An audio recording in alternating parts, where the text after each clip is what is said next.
इससे पहले वाले वीडियो में मैंने आपको बताया था यूनाइटेड नेशन के 5 प्रिंसिपल ऑर्गन हैं, उनके नाम आपको बताए थे। आज मैं आपको उनके बारे में थोड़ी और इंफॉर्मेशन दूंगी। हमारा पहला ऑर्गन था जनरल असेंबली।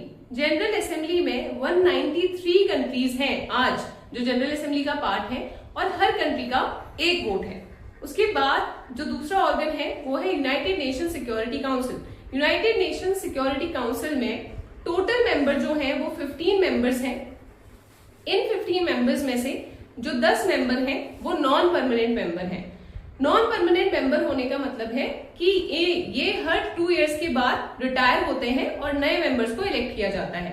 और ये जो 5 परमानेंट मेंबर हैं जो है यूएसए, यूके, फ्रांस, चाइना और रशिया, ये परमानेंट मेंबर जो हैं इनके पास वीटो पावर है। वीटो पावर होने का मतलब क्या है कि जो भी डिसीजन लिया जा रहा है अगर उसमें सारे मेंबर्स एग्री कर रहे हैं और इन 5 में से अगर एक भी उस डिसीजन के लिए ना कह दे तो वो डिसीजन नहीं लिया जाता। उसके बाद हमने पढ़ा था हमारा तीसरा ऑर्गन जो है international court of justice. International court of justice में 15 जजेस हैं जिनको 9 ईयर के टाइम पीरियड के लिए इलेक्ट किया जाता है।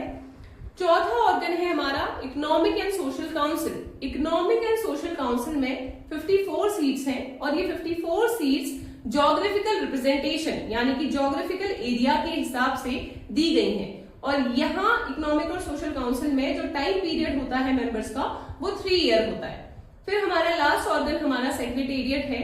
हमारा सेक्रेटेरिएट जो है उसका जो टाइम पीरियड है वो 5 ईयर्स है और ये 5 ईयर्स का पीरियड रिन्यूएबल है यानी कि इसे रिन्यू किया जा सकता है। इसके हेड यानी कि जो इसके अध्यक्ष हैं वो सेक्रेटरी जनरल होते हैं और सेक्रेटेरिएट का काम है कि ये जो 5 प्रिंसिपल ऑर्गन्स हैं उनको सर्विसेज देना। यहाँ सेक्रेटेरिएट का स्टाफ इन 4 प्रिंसिपल ऑर्गन्स को अपनी सर्विस प्रोवाइड करता है।